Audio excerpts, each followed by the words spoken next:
Namaste to everybody. Myself Vijay Sudharani, Assistant Professor of Economics and HOD, Department of Economics, Government First Aid College, Yelahanka, Bangalore. This is the paper of Development Economics for BA students of Bangalore City University, and now we are at third session. First chapter, third session. In this third session, we can see that nature and importance of development economics. B A ವಿದ್ಯಾರ್ಥಿಗಳಿಗೆ third ಸೆಮಿಸ್ಟರ್ನ ಅಭಿವೃದ್ಧಿ ಅರ್ಥಶಾಸ್ತ್ರ ಬೆಂಗಳೂರು ನಗರ ವಿಶ್ವವಿದ್ಯಾಲಯದ ಪಠ್ಯಕ್ರಮಕ್ಕೆ ಅನುಸಾರವಾಗಿ ಮೂರನೇ ಸೆಷನ್ಗೆ ಹೋಗ್ತಾ ಇದ್ದೇವೆ. ಇದು ಸ್ವರೂಪ ಮತ್ತು ಪ್ರಾಮುಖ್ಯತೆ ಅಥವಾ ಮಹತ್ವ, ಆರ್ಥಿಕ ಅಭಿವೃದ್ಧಿ ಅಥವಾ ಅಭಿವೃದ್ಧಿ ಅರ್ಥಶಾಸ್ತ್ರದ ಪ್ರಾಮುಖ್ಯತೆ ಮತ್ತು ಸ್ವರೂಪದ ಬಗ್ಗೆ ನಾವು ತಿಳ್ಕೊಳ್ತೇವೆ. ಸೊ ನಾವು ಲೆಟ್ ಅಸ್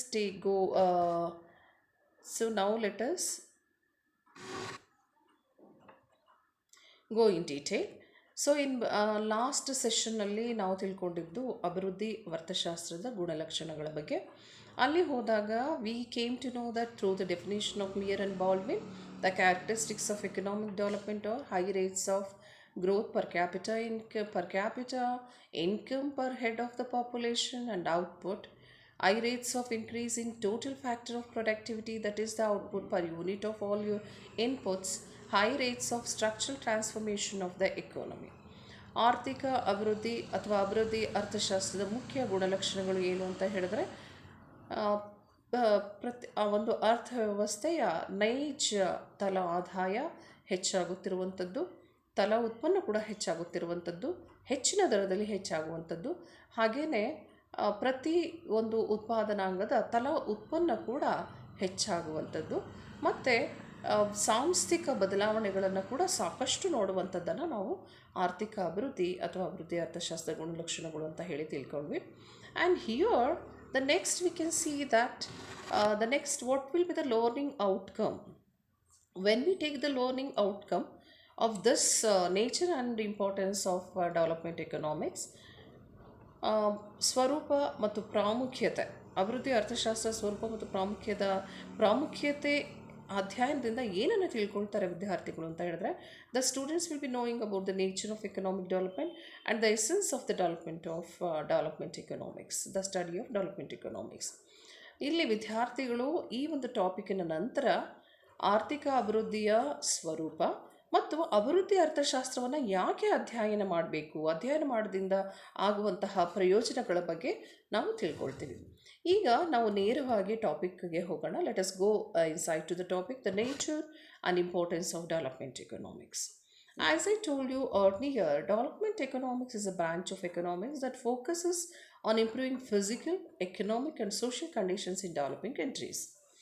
ಅಭಿವೃದ್ಧಿ ಅರ್ಥಶಾಸ್ತ್ರವನ್ನು ತೆಗೆದುಕೊಂಡಾಗ ಇದು ಅರ್ಥಶಾಸ್ತ್ರದ ಬಹುಮುಖ್ಯ ಭಾಗವಾಗಿದೆ. ಮುಖ್ಯವಾಗಿ ಅಭಿವೃದ್ಧಿ ಹೊಂದುತ್ತಿರುವಂತಹ ರಾಷ್ಟ್ರಗಳ ಹಣಕಾಸು, ಆರ್ಥಿಕ ಮತ್ತು ಸಾಮಾಜಿಕ ಸುಧಾರಣೆಗಳ ಬಗ್ಗೆ ಅಧ್ಯಯನ ಮಾಡುತ್ತೆ. ಮತ್ತು ಅದರ ಜೊತೆಗೆ ಅಭಿವೃದ್ಧಿ ಅರ್ಥಶಾಸ್ತ್ರ, development economic considers factors such as health, education, working conditions, domestic and international policies and market conditions with A focus on improving conditions. ಅದರ ಜೊತೆಗೆ ಅಭಿವೃದ್ಧಿ ಅರ್ಥಶಾಸ್ತ್ರ ಆರೋಗ್ಯ ಸುಧಾರಣೆ ಮತ್ತು ಶೈಕ್ಷಣಿಕ ಸುಧಾರಣೆ ಮತ್ತು ಕೆಲಸದ ಸ್ಥಿತಿಗತಿಗಳ ಸುಧಾರಣೆ, ಅದರ ಜೊತೆಗೆ ದೇಶೀಯ ಮತ್ತು ಅಂತಾರಾಷ್ಟ್ರೀಯ ನೀತಿಗಳು ಮತ್ತು ಮಾರುಕಟ್ಟೆ ಸ್ಥಿತಿಗತಿಗಳು, ಇದರೆಲ್ಲದರ ಸುಧಾರಣೆ ಕೂಡ ನಾವು ನೋಡ್ತೇವೆ. V can see that all this with the economic development of a developing countries, we can also see that there is improvement in the conditions of all this factor which leads to the all-round development of a country with the population, with the improving conditions of the population. And next we can see that the continuation will be development economics focuses on the elemental forces that raises per capita income. A key factor in this process is the growth generating reallocation of labor and capital among sectors. Actually, the development economics focuses on raising the per capita income, means income per head of the population, and any factor in the process that should generate the growth, by generating it should reallocate the labor and capital resources among the sectors which leads for the economic development.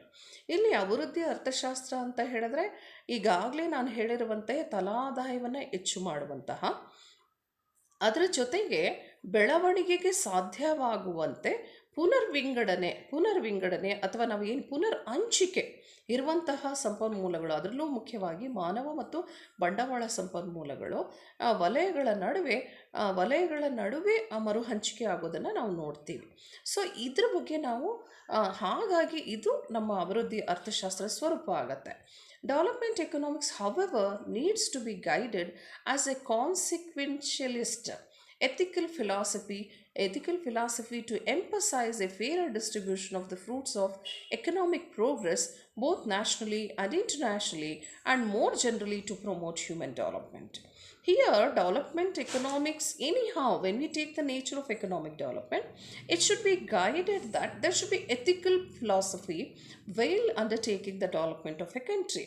So ಆರ್ಥಿಕ ಅಭಿವೃದ್ಧಿಯ ಪ್ರಕ್ರಿಯೆಯಲ್ಲಿ ಕೆಲವು ರೀತಿಯಾದಂತಹ ನೈತಿಕ ತತ್ವಗಳನ್ನು ಕೂಡ ಅಳವಡಿಸಿಕೊಳ್ಬೇಕು. ಆರ್ಥಿಕ ಅಭಿವೃದ್ಧಿಯ ಜೊತೆಗೆ ಆ ಆರ್ಥಿಕ ಬೆಳವಣಿಗೆ ಆಗುತ್ತಾ ಅದು ದೇಶದ ಒಳಗಡೆ ರಾಷ್ಟ್ರೀಯದಲ್ಲಿ ಅಂತಾರಾಷ್ಟ್ರೀಯ ಮಟ್ಟದಲ್ಲಿ ಮುಖ್ಯವಾಗಿ ಮಾನವ ಅಭಿವೃದ್ಧಿಯ ಕಡೆಗೆ ಮುಖ್ಯ ಗಮನವನ್ನು ಕೊಡಬೇಕು. ಅದು ಮಾನವ ಅಭಿವೃದ್ಧಿಯ ಶ್ರೇಯಸ್ಸಿಗೆ ಮುಖ್ಯ ಇದನ್ನು ಕೊಡಬೇಕು ಅಂತ ಹೇಳಿ this is what we call it as a nature of the development economics.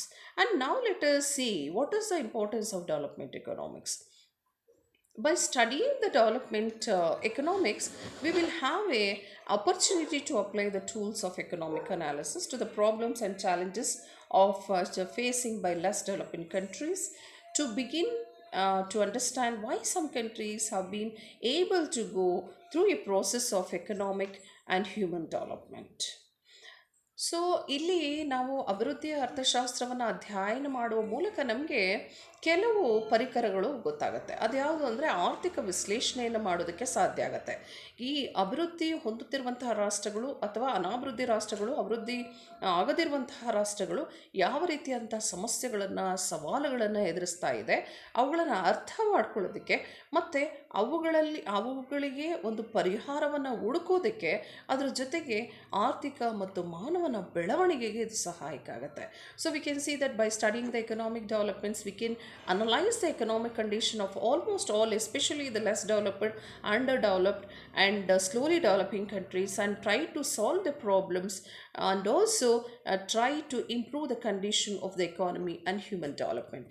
So let us go in detail about the importance of development economics through points.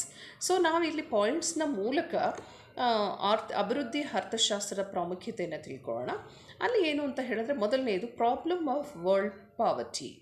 ಇಡೀ ವಿಶ್ವದಲ್ಲಿ ಸಾಕಷ್ಟು ಶೇಕಡಾವಾರು ಜನಸಂಖ್ಯೆ ಬಡತನದಿಂದ ಕೂಡಿದೆ. ಆ ಸಮಸ್ಯೆಯನ್ನು ಅರ್ಥ ಮಾಡ್ಕೊಳ್ಳೋದಕ್ಕೆ ನಮಗೆ ಅಭಿವೃದ್ಧಿ ಅರ್ಥಶಾಸ್ತ್ರದ ಅಧ್ಯಯನ ಬೇಕು. In order to understand the world poverty problem, we should study the development economics. And next is meaning of economic development.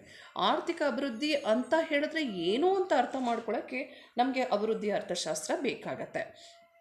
ಮತ್ತು ಮಾಡೆಲ್ಸ್ ಆಫ್ ಎಕನಾಮಿಕ್ ಗ್ರೋತ್ ಅಂದರೆ ಆರ್ಥಿಕ ಬೆಳವಣಿಗೆಯ ಮಾದರಿಗಳು.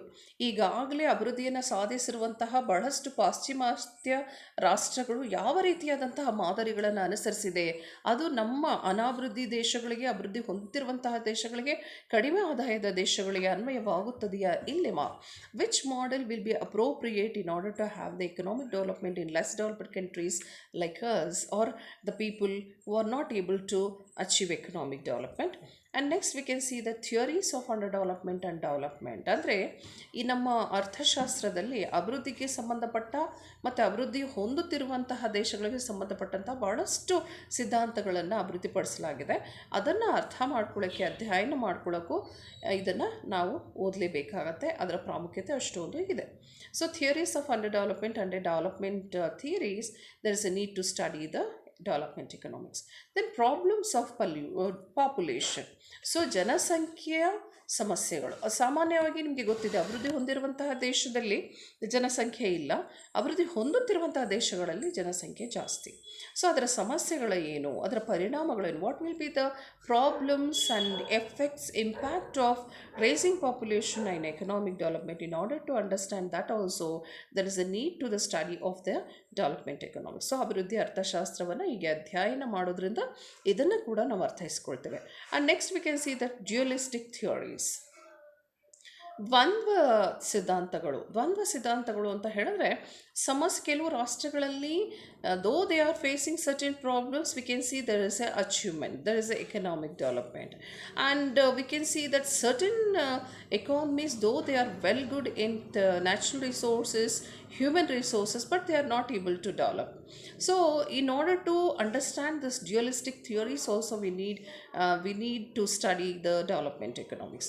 ಅಭಿವೃದ್ಧಿ ಅರ್ಥಶಾಸ್ತ್ರವನ್ನು ಅಧ್ಯಯನ ಮಾಡೋದಕ್ಕೆ ಕಾರಣ ಏನು ಅಂತ ಹೇಳಿದ್ರೆ ದ್ವಂದ್ವ ರೀತಿಯಾದಂಥ ಸಿದ್ಧಾಂತಗಳನ್ನು ಅರ್ಥೈಸ್ಕೊಳ್ಳೋದಕ್ಕೆ ನಮಗೆ ಇದು ಬೇಕಾಗತ್ತೆ. ಕಾರಣ ಏನು ಅಂತ ಹೇಳಿದ್ರೆ ಜನಸಂಖ್ಯೆಯ ಸಂಪನ್ಮೂಲ ಅಥವಾ ಜನಸಂಪನ್ಮೂಲ ಮತ್ತು ನೈಸರ್ಗಿಕ ಸಂಪನ್ಮೂಲ ಎರಡೂ ಯಥೇಚ್ಛವಾಗಿದ್ದರೂ ಕೂಡ ಅಭಿವೃದ್ಧಿ ಸಾಧ್ಯ ಆಗಿಲ್ಲ. ಅದು ಎರಡೂ ಇಲ್ಲದೇ ಇರುವಂತಹ ರಾಷ್ಟ್ರಗಳು ಅಭಿವೃದ್ಧಿ ಸಾಧ್ಯ ಆಗಿದೆ. ಇದಕ್ಕೆ ಕಾರಣಗಳು ಏನು ಅನ್ನುವಂಥದ್ದನ್ನು ಅರ್ಥ ಮಾಡ್ಕೊಳ್ಳೋದಕ್ಕೂ ಕೂಡ ನಮಗೆ ಅಭಿವೃದ್ಧಿ ಅರ್ಥಶಾಸ್ತ್ರದ ಅಧ್ಯಯನ ಬೇಕಾಗತ್ತೆ. And next is role of agriculture sector. ಕೃಷಿಯ ವಲಯದ ಪ್ರಾಮುಖ್ಯತೆ. What is the role of agriculture in the economic development? To understand that also there is a need of the study of development economics. ನಮ್ಮ ಆರ್ಥಿಕ ಅಭಿವೃದ್ಧಿಯಲ್ಲಿ ಕೃಷಿಯ ಪಾತ್ರವೇನು ಅಂತ ತಿಳ್ಕೊಳ್ಳೋದಕ್ಕೂ ಕೂಡ ಅಭಿವೃದ್ಧಿ ಅರ್ಥಶಾಸ್ತ್ರದ ಅಧ್ಯಯನ ಬೇಕಾಗತ್ತೆ. And next is role of industrial sector. ಕೈಗಾರಿಕಾ ವಲಯದ ಪ್ರಾಮುಖ್ಯತೆಯನ್ನು ತಿಳ್ಕೊಳ್ಳೋದಕ್ಕೂ ಕೂಡ ನಮಗೆ ಅಭಿವೃದ್ಧಿ ಅರ್ಥಶಾಸ್ತ್ರದ ಅಧ್ಯಯನ ಬೇಕಾಗತ್ತೆ. And next is foreign trade sector and development. ಮತ್ತು ವಿದೇಶಿ ವ್ಯಾಪಾರ ವಲಯ ಮತ್ತು ಅಭಿವೃದ್ಧಿ. ವಿದೇಶಿ ವ್ಯಾಪಾರದಿಂದ ಕೂಡ ಅಭಿವೃದ್ಧಿ ಸಾಧ್ಯವಾಗುತ್ತೆ. ಅಭಿವೃದ್ಧಿ ಅನ್ನೋದು ವಿದೇಶಿ ವ್ಯಾಪಾರದಿಂದ ಕೂಡ ಸಾಧಿಸಬಹುದು ಅನ್ನೋದನ್ನು ತಿಳ್ಕೊಳ್ಳೋದಕ್ಕೂ ನಮಗೆ ಅಭಿವೃದ್ಧಿ ಅರ್ಥಶಾಸ್ತ್ರದ ಅಧ್ಯಯನ ಬೇಕು.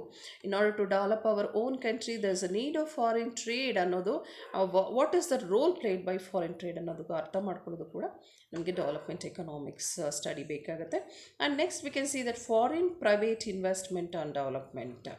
ವಿದೇಶಿ ಖಾಸಗಿ ಹೂಡಿಕೆ ಮತ್ತು ಅಭಿವೃದ್ಧಿ. So what is the need of foreign private investment and what is the link between foreign private investment and relation between foreign direct or private investment and development? In order to understand that also there is a need of study of development economics. ಅಭಿವೃದ್ಧಿ ಅರ್ಥಶಾಸ್ತ್ರದ ಮೂಲಕ ವಿದೇಶಿ ಖಾಸಗಿ ಬಂಡವಾಳ ಅಥವಾ ಹೂಡಿಕೆಯಿಂದ ಅಭಿವೃದ್ಧಿ ಹೇಗೆ ಸಾಧ್ಯವಾಗುತ್ತೆ ಅನ್ನೋದನ್ನು ಅರ್ಥ ಮಾಡ್ಕೊಳ್ಳೋಕ್ಕೂ ಕೂಡ ಅಭಿವೃದ್ಧಿ ಅರ್ಥಶಾಸ್ತ್ರದ ಅಧ್ಯಯನ ಮುಖ್ಯ ಆಗುತ್ತೆ. And next we can see that role of state in economic development. ಆರ್ಥಿಕ ಅಭಿವೃದ್ಧಿಯಲ್ಲಿ ಸರ್ಕಾರದ ಪಾತ್ರ ಏನು? What is the role of the government in the economic development? That can be also understood through the study of development economics. ಅಭಿವೃದ್ಧಿ ಅರ್ಥಶಾಸ್ತ್ರದ ಮೂಲಕ ಇದನ್ನು ಕೂಡ ಅಧ್ಯಯನ ಮಾಡೋದಕ್ಕೆ, ಅರ್ಥ ಮಾಡ್ಕೊಳ್ಳೋದಕ್ಕೆ ಅಥವಾ ಪ್ರಾಮುಖ್ಯತೆಯನ್ನು ತಿಳಿಯೋದಕ್ಕೆ ಸಾಧ್ಯ ಆಗುತ್ತೆ. And next is physical and monetary policies and economic development. ಕೋಶ ನೀತಿ ಮತ್ತು ಹಣಕಾಸು ನೀತಿಯ ಮೂಲಕ, ಕೋಶ ನೀತಿ ಮತ್ತು ಹಣಕಾಸು ನೀತಿ ಮತ್ತು ಆರ್ಥಿಕ ಅಭಿವೃದ್ಧಿ, ಇದರ ಮೂಲಕ ಕೂಡ ಆರ್ಥಿಕ ಅಭಿವೃದ್ಧಿ ಸಾಧನೆ ಆಗುತ್ತೆ. Economic development is also possible through physical and monetary policies. How it is possible? That can be understood through the study of development economics. ಅಭಿವೃದ್ಧಿ ಅರ್ಥಶಾಸ್ತ್ರದ ಮೂಲಕ ದೇಶದ ಕೋಶ ನೀತಿ, ಬ್ಯಾಂಕಿನ ನೀತಿಯ ಮೂಲಕ ಕೂಡ ಸಾಧ್ಯ ಆಗುತ್ತೆ ಅನ್ನೋದನ್ನು ಅರ್ಥ ಮಾಡ್ಕೊಳ್ಳೋಕ್ಕೂ ಕೂಡ ನಮಗೆ ಅಭಿವೃದ್ಧಿ ಅರ್ಥಶಾಸ್ತ್ರ ಬೇಕಾಗತ್ತೆ. And we can see that ಇದು ಒಟ್ಟಾರೆ ಸ್ವರೂಪ ಮತ್ತು ಪ್ರಾಮುಖ್ಯತೆ, ಅಂದರೆ ಅಭಿವೃದ್ಧಿ ಅರ್ಥಶಾಸ್ತ್ರದ ಸ್ವರೂಪ ಮತ್ತು ಪ್ರಾಮುಖ್ಯತೆ, ಇದನ್ನು ನಾವು ಏನನ್ನು ತಿಳ್ಕೊಂಡ್ವಿ? The total summary of this topic is development economics focuses on the element forces that rises per capita income. ನಾನು ಈಗಾಗಲೇ ಹೇಳಿದಂತೆ ಆರ್ಥಿಕ ಅಭಿವೃದ್ಧಿ ಅಥವಾ ಅಭಿವೃದ್ಧಿ ಅರ್ಥಶಾಸ್ತ್ರ ಅನ್ನೋದು ಕಡಿಮೆ ಆದಾಯದ ಅರ್ಥವ್ಯವಸ್ಥೆಗಳ ಆರ್ಥಿಕ ಪ್ರಕ್ರಿಯೆ ಬಗ್ಗೆ ಅಧ್ಯಯನವನ್ನು ಮಾಡುತ್ತೆ. ಹಾಗೆಯೇ ಮರುಹಂಚಿಕೆ ಏನು ಅಂತ ಹೇಳಿದ್ರೆ, ಒಂದು ಜನಸಂಪನ್ಮೂಲ ಮತ್ತು ನೈಸರ್ಗಿಕ ಸಂಪನ್ಮೂಲಗಳ ಮರುಹಂಚಿಕೆ ಹೇಗೆ ಸಾಧ್ಯ ಇದೆ, ಮತ್ತು ಅಭಿವೃದ್ಧಿ ಬೆಳವಣಿಗೆಯನ್ನು ಸಾಧಿಸೋದಕ್ಕೆ ಈ ಮರುಹಂಚಿಕೆಯ ಮೂಲಕ ಸಾಧ್ಯವಾಗೋದು ಹೇಗೆ ಆಗುತ್ತೆ, ಮತ್ತು ಈ ವಲಯಗಳ ಅಭಿವೃದ್ಧಿ ಅದರ ಜೊತೆಗೆ ಮಾನವನ ಯೋಗಕ್ಷೇಮ ಕೂಡ ಮುಖ್ಯವಾಗುತ್ತೆ ಅನ್ನೋದನ್ನು ಅರ್ಥ ಮಾಡ್ಕೊಳ್ಳೋದಕ್ಕೆ ನಾವು ಸಾಧ್ಯ ಆಗುತ್ತೆ. ಸೊ ಇದಾದ ನಂತರ ಈ ಟಾಪಿಕಲ್ಲಿ ನಮಗೆ ಈ ಟಾಪಿಕನ್ನು ವಿಷಯವನ್ನು ತಯಾರು ಮಾಡೋದಕ್ಕೆ I took a help from I referred the books emerging in economics of development and planning, Kindleberger economic development, Agarwal R C economics of development and planning. Kannada ವಿದ್ಯಾರ್ಥಿಗಳಿಗೆ ನೀವು HRK ಬುಕ್ಕನ್ನು ಈಗಾಗಲೇ ಹೇಳಿದಂತೆ HRK ಇದೆ, ಸೋಮಶೇಖರ್ ಇದೆ, ಈ ನೇತಿ ಸೋಮಶೇಖರ್ ಅವರ ಪುಸ್ತಕಗಳು ಕೂಡ ಇದೆ ಅಭಿವೃದ್ಧಿ ಅರ್ಥಶಾಸ್ತ್ರಕ್ಕೆ. ದಯವಿಟ್ಟು ನೀವು ಅದನ್ನು ರೆಫರ್ ಮಾಡಿ, ನಿಮಗೆ ಸಾಕಷ್ಟು ಮಾಹಿತಿಯನ್ನು ಸಿಗುತ್ತೆ. ಮತ್ತು ಈ ಟಾಪಿಕ್ಗೆ ಸಂಬಂಧಪಟ್ಟಂತೆ MCQಸನ್ನು ತೆಗೆದುಕೊಂಡಾಗ ಈ ಟಾಪಿಕಲ್ಲಿ ನಮಗೆ MCQs ಬಂದಾಗ the study of development economics leads to know, ನಮಗೆ ಅಭಿವೃದ್ಧಿ ಅರ್ಥಶಾಸ್ತ್ರದ ಅಧ್ಯಯನದಿಂದ ಏನನ್ನು ತಿಳ್ಕೊಳ್ಳೋದಕ್ಕೆ ಸಾಧ್ಯ. Development of developing economies throws light on the problems of only developed economies, theories of economic development, none of the above. So ಈ 4 ಉತ್ತರಗಳು ಇದೆ. ಏನು ಅಂತ ಹೇಳಿದ್ರೆ ಅಭಿವೃದ್ಧಿ ಹೊಂದಿರುವಂತಹ ಅರ್ಥವ್ಯವಸ್ಥೆಯ ಬಗ್ಗೆ ತಿಳ್ಕೊಳ್ಳೋದು, ಅಥವಾ ಅಭಿವೃದ್ಧಿ ಹೊಂದಿರುವಂಥ ರಾಷ್ಟ್ರಗಳ ಸಮಸ್ಯೆಗಳನ್ನು ತಿಳ್ಕೊಳ್ಳೋದು ಅಲ್ಲ, ಅದು ತಪ್ಪಾಗತ್ತೆ. ಅಭಿವೃದ್ಧಿ ಅರ್ಥಶಾಸ್ತ್ರ ಯಾವಾಗಲೂ ಕೂಡ ಅಭಿವೃದ್ಧಿ ಹೊಂದುತ್ತಿರುವಂತಹ ಕಡಿಮೆ ಆದಾಯ ಹೊಂದಿರುವಂಥ ರಾಷ್ಟ್ರಗಳ ಬಗ್ಗೆ ಅಧ್ಯಯನವನ್ನು ಮಾಡುತ್ತೆ. ಹಾಗಾಗಿ here we come across theories of economic development, ಆರ್ಥಿಕ ಅಭಿವೃದ್ಧಿಯ ಸಿದ್ಧಾಂತಗಳ ಬಗ್ಗೆ ನಾವು ಅಧ್ಯಯನ ಮಾಡ್ತೀವಿ. ಸೊ 3ನೇ ಆನ್ಸರನ್ನು ನಾವಿಲ್ಲಿ ತಗೊಳ್ತೀವಿ. So we can see that this is the end of this topic. Thank you for hearing my teaching. Thank you.